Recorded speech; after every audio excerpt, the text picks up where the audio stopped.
Depois que eu postei o vídeo do como começar no budismo, eu pensei, nossa, esqueci de falar de motivação, que é um ponto crucial, né, para refletir com relação à nossa conexão com o Dharma e desde o princípio, né. E pensei uma segunda reflexão, então eu resolvi fazer um vídeo quase de adendo ou de complemento com relação àquele vídeo de começar no budismo, tocando em motivação e nessa reflexão sobre o que há de único no budismo, né?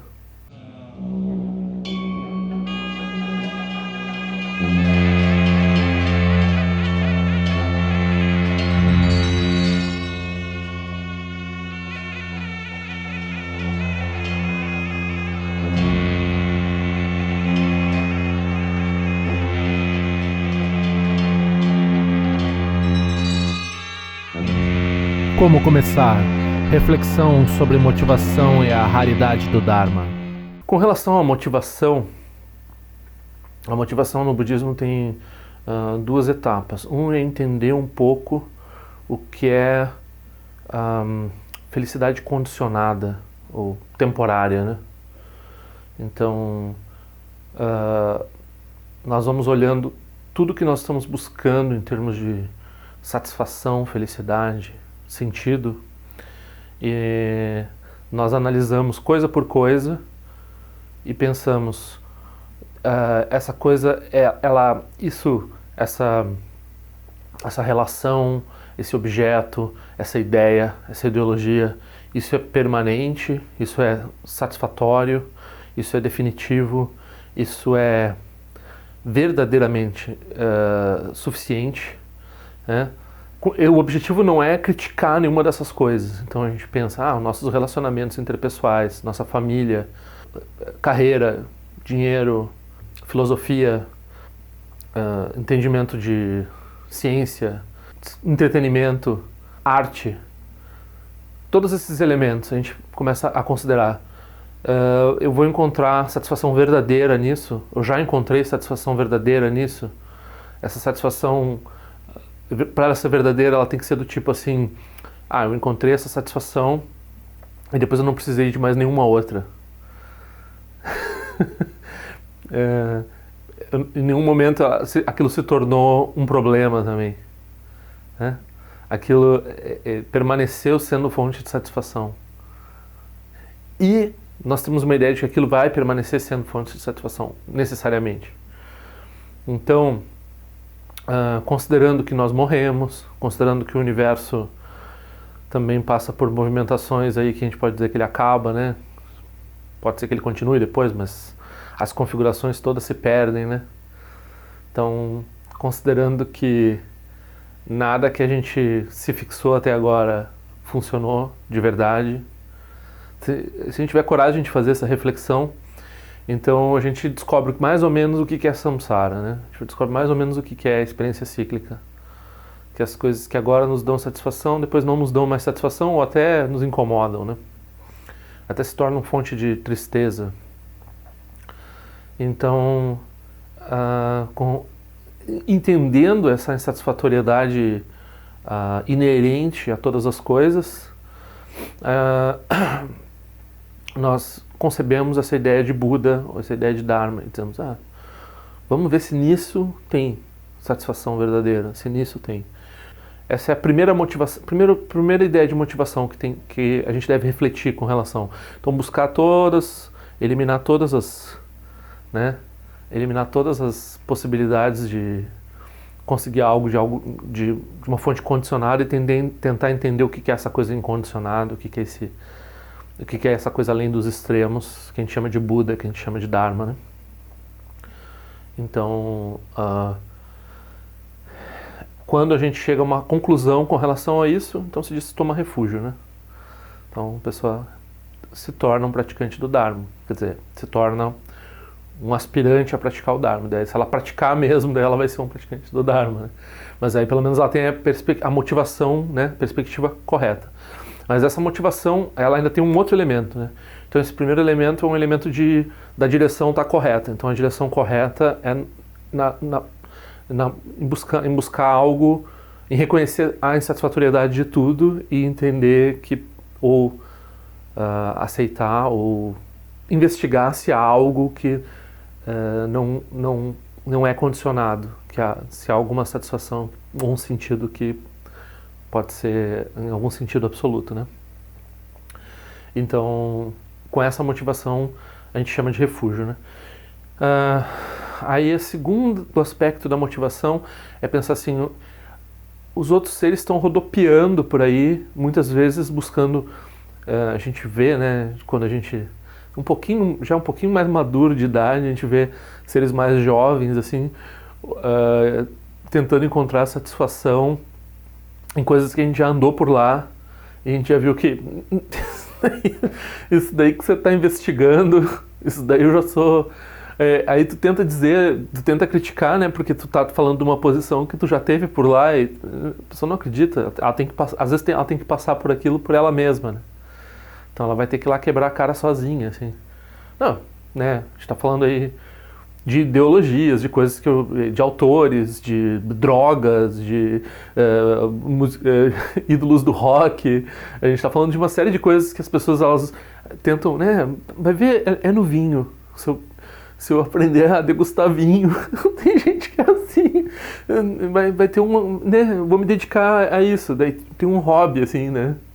Aí não tem nenhum problema com o hobby ou com degustar vinho, mas a gente sente que tem a pessoa torna aquilo uma certa identidade e ela transforma aquilo ela parece ter uma leve crença naquilo como algo verdadeiro e que vai trazer satisfação verdadeira, né? Então, claro, a pessoa não quer ouvir nenhum tipo de lembrança de que aquilo possa ter alguma coisa de imperfeição, aquilo que ela gosta, aquilo que ela está integrada agora, né? Isso até não precisa nem do Dharma, até uma pessoa assim com 20 anos de diferença da outra, ela olha porque muitas coisas são parecidas, né? Então ela olha para o que o outro está fazendo e pensa, nossa, isso daí, né? Imagina, né, uma pessoa, não que a pessoa mais velha, às vezes as pessoas mais velhas têm outras preocupações também tão, como o Dzong Sartyense Rinpoche ele diz, daí a pessoa, né, tem preocupação no início com, sei lá, com banda de rock, daqui a pouco trabalho, carreira, aí tem uma casa melhor, tem um carro melhor, aí se exibir para os outros, aí daqui a pouco a pessoa tá velha, né, ela gosta de quê? De toalhinha pra mesa, comprar uma toalhinha bonita pra mesa, assim, decorar alguma coisa. Ela diminui até mesmo, né, mas ela encontra uma satisfação, ela parece que está encontrando uma satisfação ali, né? Então o engano não quer dizer que a idade vai diminuir o engano, mas é que às vezes a gente já passou por certas coisas que as pessoas, né, ainda estão achando fascinante e tudo. Nossa, isso daí, nossa. Aí, quando a gente repara que os outros estão assim, a gente desenvolve uma ideia de compaixão, né? Então a gente pensa, puxa, como seria, né? Eu vejo o Woody Allen, né, tem vários problemas em torno da figura dele, mas eu penso como sofre, né? Podia encontrar o Dharma, se encontrasse o Dharma, talvez não aprontasse, se é que aprontou, provavelmente aprontou, mas talvez não, né, não tivesse feito os problemas que fez e talvez tivesse uma satisfação maior, assim, menos neurose, menos sofrimento, né? E às vezes parece tão profundo que as pessoas falam, assim, as pessoas são inspiradoras, filósofos, não sei o que, mas elas estão totalmente perdidas, assim, né? E, puxa, como seria bom se ela tivesse o Dharma, né? Quando a pessoa pensa dessa forma, assim, se ela já, né, vislumbrou alguma coisa do potencial do Dharma e ela aspira para os outros, que os outros, não é que ela vai fazer um movimento e vai tentar converter o outro, mas ela, né, ela vê que a pessoa está presa num negócio ou várias coisas e que ela poderia não estar, que ela poderia estar usufruindo um outro entendimento mais sofisticado e mais realista, né? Aí a gente diz que gerou essa motivação mais grandiosa, né? Que a gente não está fazendo a prática só para a gente realizar alguma coisa, mas também para virar um exemplo para os outros, mas também para levar os outros ao mesmo resultado, né? Para se tornar, né, para defender a tradição do Dharma, para defender a pureza dos ensinamentos e assim por diante, né? De forma que isso ajude os outros de uma forma por mais tempo, né? porque a versão do Dharma que a gente tem, né, ela é condicionada, né, de certa forma também. Tem a apresentação dele e ela também é temporária. Então, a pessoa tem que pegar isso, aplicar e realizar, daí tem uma coisa que é não condicionada. Mas esse aspecto é frágil, esse aspecto pode ser distorcido, esse aspecto temporário do Dharma, né? Então, toda essa ideia de se tornar um exemplo, de preservar os ensinamentos, né, de entender o Dharma como algo que pode ser oferecido e entender o sofrimento dos outros como falta de Dharma, né? Mesmo quando os outros parecem estar tão bem, assim, estão usufruindo de certas coisas. Olha só, isso aí não vai dar certo. Então, essa é uma motivação mais grandiosa. Então, a melhor motivação é essa. A pessoa pode ter, né? Então, o que acontece? As pessoas têm outras motivações porque elas não entendem o budismo. Então, elas acham interessante esteticamente, elas acham exótico, elas têm curiosidade intelectual, elas acham a filosofia profunda, elas têm uma curiosidade, né, que está num nível assim de, eu quero saber também como é que é isso para ter, né, no meu portfólio aqui de coisas que eu entendo, ou para aplicar um método ou outro aqui no meu tratamento psicológico, por qualquer motivo que não seja encontrar uma felicidade incondicionada, né, ou entender que todas as coisas condicionadas não trazem felicidade e, né, trazer esse benefício, esse entendimento para todos os seres. Se não for essas duas coisas, bom, a pessoa deve refletir para tornar a motivação dela esses dois itens, né? Um item está ligado no outro, né? Então, é a direção certa e a amplitude de não ser só para você, né? Então, é assim que se começa no Dharma, né? Aí que você vai, quando você tem a motivação certa, que você vai no centro de Dharma e faz todo aquilo que está no outro vídeo, né? Então você pode, claro, praticar, sentar na postura digna, né, do meditador e não ficar assim, vou ficar assim, num estado sem julgamentos, num estado do presente, do aqui e agora. Não, a pessoa, peraí, eu vou refletir sobre o que é condicionado, não é fonte de felicidade e eu vou chegar a uma conclusão sobre que todas as coisas sejam... Aí pode ser, bom, pensar, talvez, né, o Buda está dizendo que ele tem uma satisfação incondicionada, talvez seja verdade o que ele está dizendo. É o Buda que disse, né, então, como a Lama Tsering diz, 50-50, né, a fonte é boa, eu não tenho certeza porque eu não vivenciei isso, mas vamos seguir o método para ver se é. Então, o Buda disse que atingiu uma felicidade incondicionada, que não depende de causas e condições, né, que não tá, e daí a gente examina todas as fontes condicionadas. Então esse é o primeiro item. E depois o outro item é, os seres estão sofrendo, estão com o cabelo em chamas aí, né? Mesmo aqueles que parecem que estão felizes, em boas condições, as boas condições deles são totalmente precárias, né? Qualquer momento explode uma bolha aí, muda tudo. Então eles estão depositando confiança naquilo que vai trair eles, né? Aí a gente sente compaixão. Isso vai além de uma motivação de curiosidade, uma motivação intelectual, uma motivação de pegar métodos para fazer não sei outras coisas, né, benéficas até, ou não, às vezes até só para melhorar a performance de trabalho, que é benéfico para a pessoa, né, mas não é benéfico para... Às vezes tem uma motivação assim, eu vou pegar métodos budistas para tratar as pessoas, né. Então, se não tiver a perspectiva do não condicionado, não tem budismo. Então tá pegando métodos para distorcer, para levar para os outros. Então não funciona. E daí se a pessoa começar a falar de não condicionado, e de refúgio, e de ética, daí a pessoa não pode mais ser terapeuta, vai ter que ser guru, né? Então perdeu a ética da terapia. Então tem um problema inerente, assim, em psicologizar o Dharma, em certo sentido, né? Tem que cuidar com isso. Bom, e a outra reflexão, então... que não é tradicional. Essa primeira reflexão é totalmente tradicional do Dharma. A outra reflexão é uma coisa que eu pensei, que eu achei que eu tinha que dizer, assim, que para mim é muito impactante. É pensar, né, não precisa ir atrás de novas ideias, é pensar todas as ideias todas as ideologias, religiões pelas quais você já estudou, já passou, já, né, teve algum contato, filosofias e, né, até formas políticas de pensar, assim, e analisar, né, se elas também são condicionadas, se elas também são temporárias, se elas produzem benefícios reais, né. Mesmo assim a gente pensa Deus, o céu cristão e tal, a gente pode, né, olhar assim, E daí a gente pode pensar, talvez tenha alguma coisa não condicionada aí. Mas depois a gente olha para o budismo, né, faz uma religião comparada interna. Não precisa falar para os outros ou tentar, né, atrapalhar a prática dos outros, como é que seja. Mas com relação a si próprio, se você está interessado no budismo. Se você está interessado no budismo, então você pensa, o que tem de peculiar, o que é diferente no budismo? E dá para dizer várias coisas. Eu, né, não sou uma pessoa que tem pouca leitura, ou que tem pouco contato com tudo que é tipo de ideia, né? As pessoas me chamam de Wikipedia, assim, porque é ambulante, né? Pinheiropedia, que eu sei de tudo, um monte de coisa que eu sei dizer. E daí eu posso listar, assim, um monte de coisas que só tem no budismo. E daí as pessoas, mas isso aqui é parecido com não sei o quê. Aí às vezes tem uma semelhança, né? Budismo e o pirronismo. O budismo e o pirronismo. Mas peraí, mas não tem mais nenhum mestre pirrônico. Não tem mais nenhum... não tem prática, né? Não tem quem tenha controle de qualidade. Então, se a gente concordar que lá no pirronismo, lá antigo, na antiguidade, lá tinha uns filósofos gregos lá que tiveram contato com o Oriente, levaram umas ideias, e daí isso é um pouco parecido com... que eu não concordo totalmente que seja parecido com a Madhyamaka, mas vamos dizer que seja igual a Madhyamaka. Eles não têm um método. Eles têm só umas ideias, assim. Umas ideias fragmentares que alguns autores disseram que vocês vão pensar. Então, qual é o valor de fazer essa comparação? Um valor acadêmico, não tem valor nenhum para a vida pessoal da pessoa, né?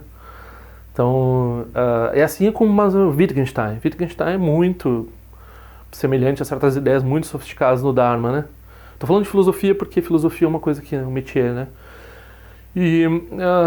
Mas não tem método também, né? Tem um método dele para lidar com o filósofo, né? Que também pouca gente entende, pouca gente consegue aplicar. Acho que ninguém consegue aplicar. O que ele fez, ninguém faz. Ele não ensinou ninguém a fazer que nem ele faz, assim. Tem muita gente que admira ele, que faz uma coisa boa, parecida e tal.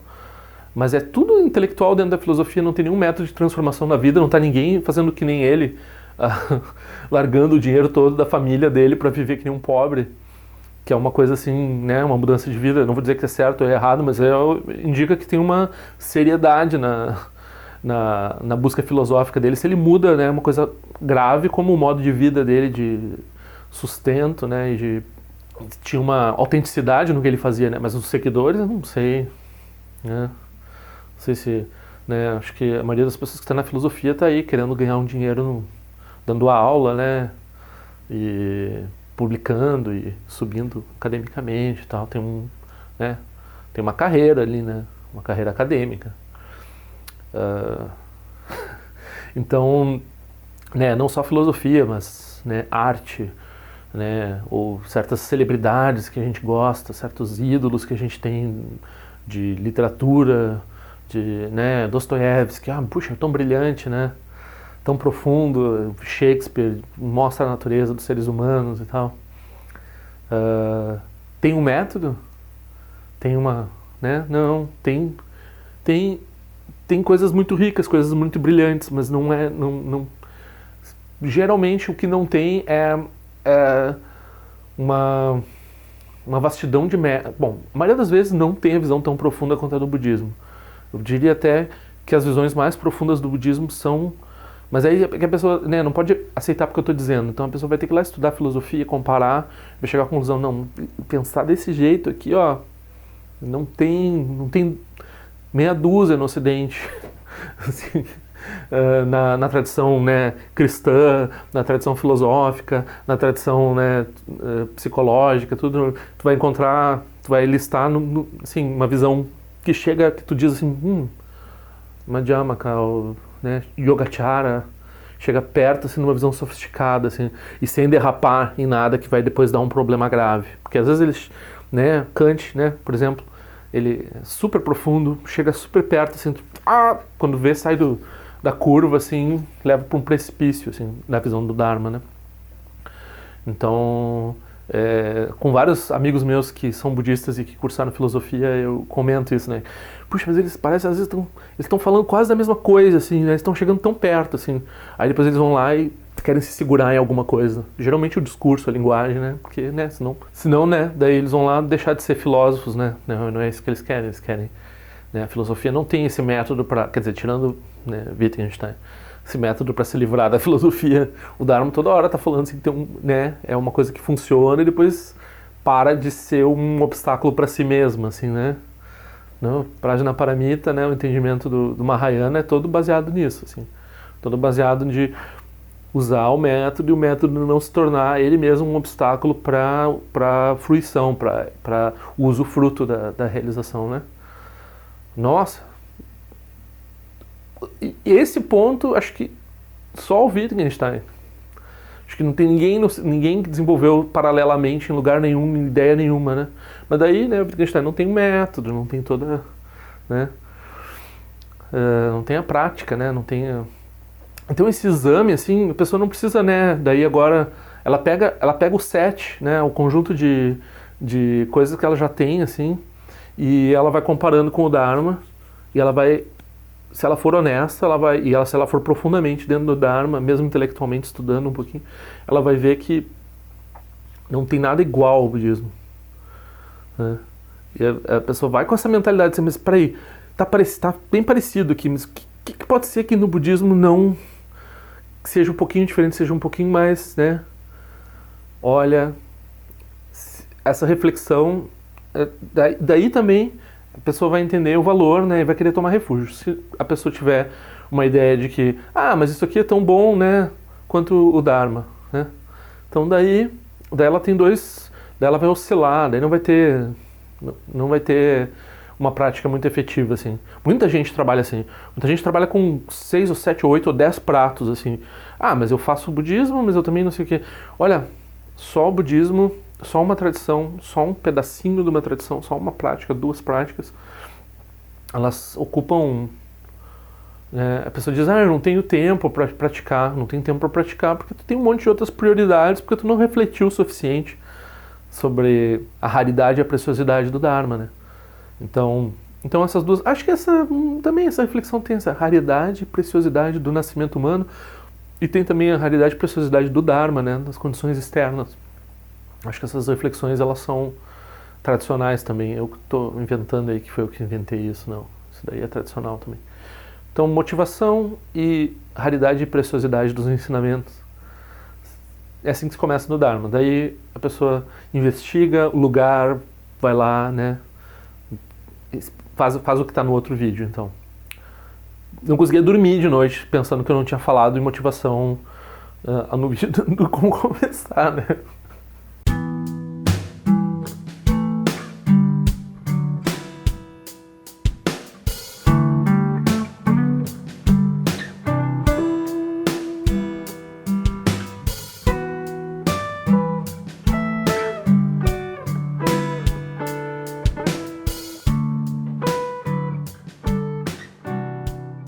Então, assine meu canal. Se quiser, clica naquela sinetinha que faz a notificação chegar. Por favor, assine meu boletim informativo por e-mail. E nós nos vemos na prática do Dharma.